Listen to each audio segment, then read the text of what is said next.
Security Guard Training Course, Section 5, Health and Safety, Ontario Health and Safety Standards. Overview. As a security guard, the policies and procedures of the Occupational Health and Safety Act and the Workplace Hazardous Materials Information System, WHMIS, are necessary to ensure the occupational safety of both you and those you interact with. The Occupational Health and Safety Act came into force on October 1, 1979. Its purpose is to protect workers against health and safety hazards on the job. The main features of the Act are described below. The rights of workers. To balance the employer's general right to direct the workforce and control the production process in the workplace, the Act gives 4 basic rights to workers. The right to participate. Workers have the right to be part of the process of identifying and resolving workplace health and safety concerns. This right is expressed through worker membership on joint health and safety committees or through worker health and safety representatives. The right to know. Workers have the right to know about any potential hazards to which they may be exposed. This means the right to be trained and to have information on machinery, equipment, working conditions, processes, and hazardous substances. The parts of the Act that implement the Workplace Hazardous Materials Information System, WHMIS, play an important role in giving workers the right to know. Duties of employers and other persons. The Act imposes duties on those who have any degree of control over the workplace, the materials and equipment in the workplace, and the direction of the workforce. There is a general duty upon employers to take all reasonable precautions to protect the health and safety of workers. In addition, the Act and regulations set out many specific responsibilities of the employer. For example, there are duties that specifically relate to toxic substances, hazardous machinery, worker education, and personal protective equipment.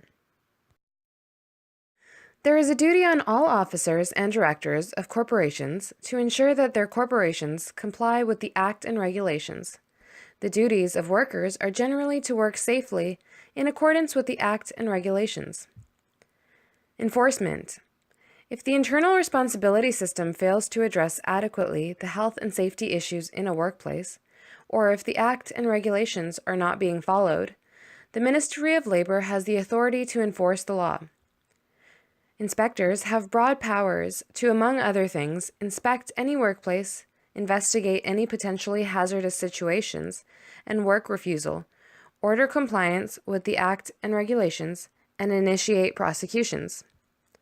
Employers, supervisors, and workers must assist and cooperate with inspectors. Regulations.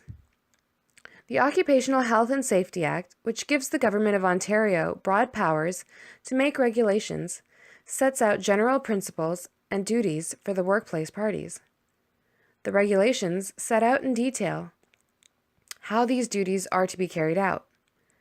Many regulations have been passed under the Act. For example, there are 4 separate safety regulations that apply to industrial establishments, construction sites, mines, and healthcare facilities. There are also regulations for each of 11 different chemicals known as designated substances. These regulations apply only to workplaces where designated substances are present. Employers, supervisors, owners, and constructors, among others, have an obligation to know and comply with the regulations that apply to their workplaces. See legislation for a complete list of the regulations that have been passed under the Act. Who is covered by the Act? Almost every worker, supervisor, employer, and workplace in Ontario is covered by the Occupational Health and Safety Act and regulations. Also covered are workplace owners, constructors, and suppliers of equipment of materials to workplaces that are covered by the Act. Workplaces that are not covered are listed at the end of this chapter. Offenses and penalties. The Ministry may prosecute any person for a contravention of the Act or the regulations, for failing to comply with an order of an inspector, a director, or the minister. Section 66(1). In deciding whether to prosecute, the Ministry will take into account the seriousness of the offense and whether there have been repeated contraventions or ignored orders. If convicted of an offense under the Act, an individual can be fined up to $25,000 and/or imprisoned for up to 12 months. The maximum fine for a corporation convicted of an offense is $500,000, Section 66(1) and 2. The inspector must provide a receipt for the removed documents and return them promptly after making copies. An inspector also has the right to attend any training program. The inspector can either remove the item seized or leave it at the workplace. He or she must tell the person from whom it was taken the reason for the seizure and provide a receipt. The inspector must also bring the evidence seized before a provincial judge or justice of the peace. If that is not possible, for example in the case of a seized bulldozer, the inspector must inform a judge or justice of the seizure. Any information obtained from the workplace by an inspector or by anyone accompanying the inspector is considered confidential. It cannot be disclosed to anyone unless it is necessary to do so under the Act, the regulations, or some other law. What is WHMIS? The Workplace Hazardous Materials Information System, WHMIS, provides data on many aspects of handling hazardous materials that was not available to workers, students, and employers in past years. This lack of information has resulted in devastating losses of life, limb, and property at different locations throughout Canada. WHMIS was implemented in October 1988 by a combination of federal and provincial legislation. The Federal Hazardous Products Act was amended to require suppliers of hazardous materials, called controlled products, to provide adequate labels and material safety data sheets, MSDS, as a condition of sales and/or importation. Class A. Any material that is normally a gas which is placed under pressure or chilled and contained by a cylinder is considered to be a compressed gas. These materials are dangerous because they are under pressure. If the cylinder is broken, the container can rocket or torpedo at great speeds, and this is dangerous to anyone standing too close. If the cylinder is heated by fire or rise in temperature, the gas may try to expand and the cylinder will explode.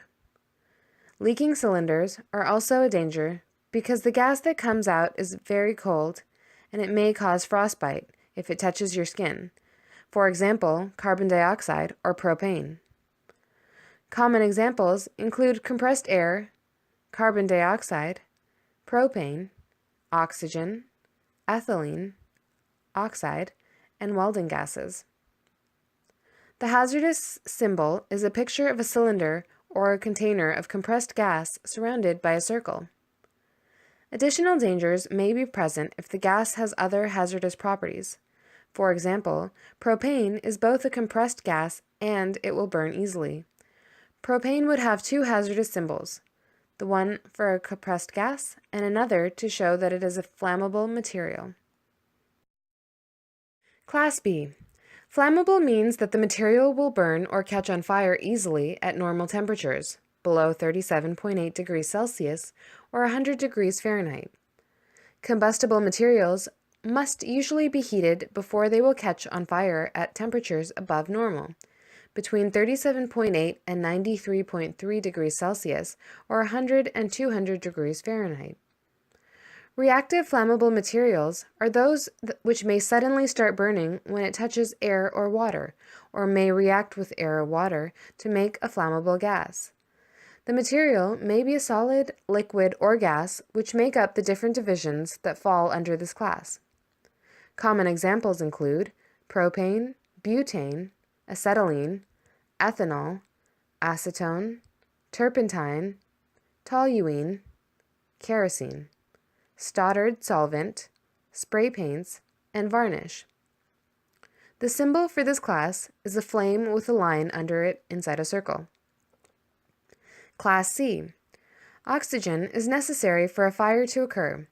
Some chemicals can cause other materials to burn by supplying oxygen. Oxidizers do not usually burn themselves, but they will either help the fire by providing more oxygen, or they may cause materials that normally do not burn to suddenly catch on fire, spontaneous combustion. In some cases, a spark or flame, source of ignition, is not necessary for the material to catch on fire, but only the presence of an oxidizer.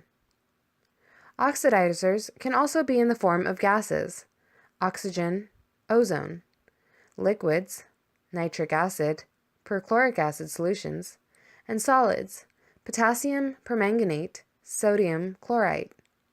Some oxidizers, such as the organic peroxide family, are extremely hazardous because they will burn. They are combustible, as well as they have the ability to provide oxygen for the fire. They can have strong reactions, which can result in an explosion. The symbol for oxidizing material is an O with flames on top of it inside a circle. Class D. Class D materials are those which can cause harm to your body. They are divided into three major divisions. Division 1. Materials causing immediate and serious toxic effects. Class D1. These are materials that are very poisonous and immediately dangerous to life and health.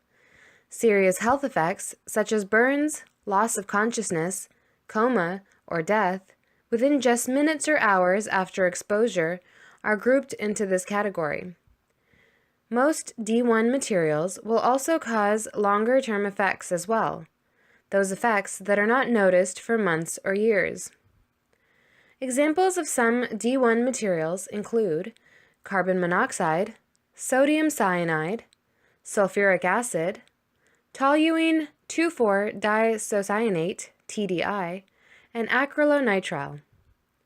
The symbol for Class D, Division 1, is a skull and crossbones inside a circle. Division 2. Materials causing other toxic effects. Class D2. These materials are poisonous as well. Their effects are not always quick, or if the effects are immediate, they are only temporary.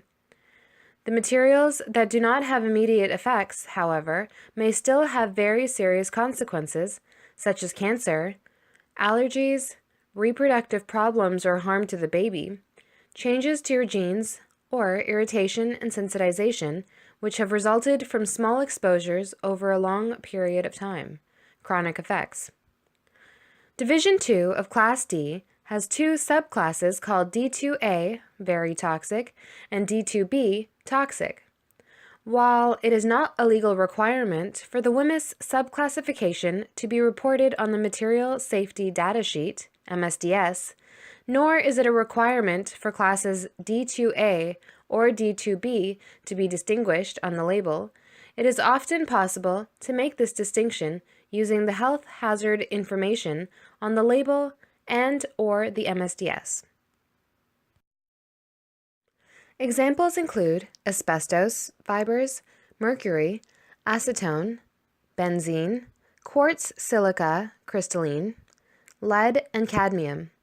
The symbol for materials causing other toxic effects looks like a T with an exclamation point at the bottom inside a circle. Class D3.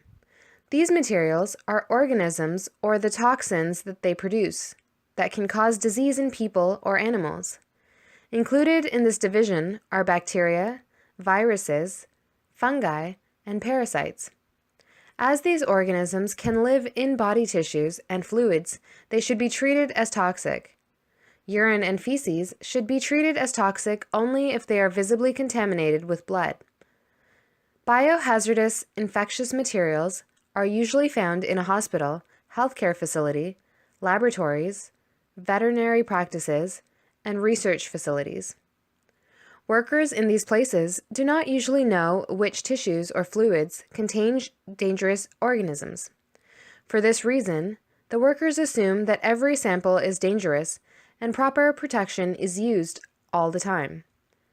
Examples of biohazardous infectious materials include the AIDS HIV virus, hepatitis B, and salmonella. Class E. Corrosive is the name given to the materials that can cause severe burns to skin and other human tissues, such as eyes or lungs, and can attack clothes and other materials, including metal.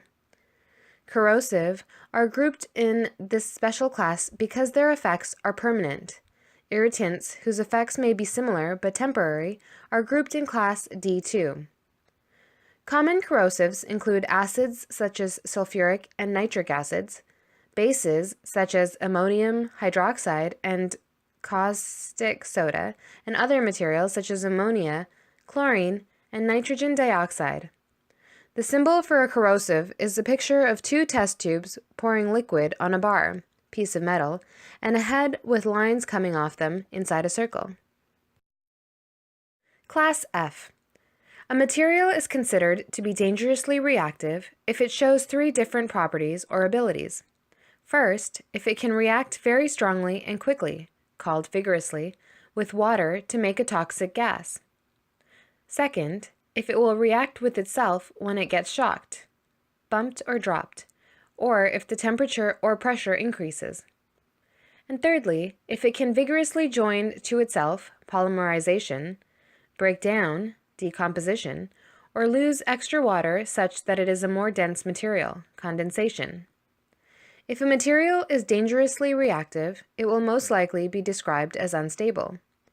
Most of these materials can be extremely hazardous if they are not handled properly because they can react in such a quick manner very easily.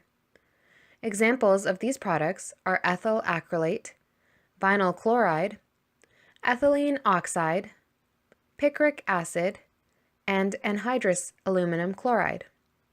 The symbol for dangerously reactive materials is a picture of a test tube with sparks or lines coming out of the tube surrounded by a letter R inside a circle.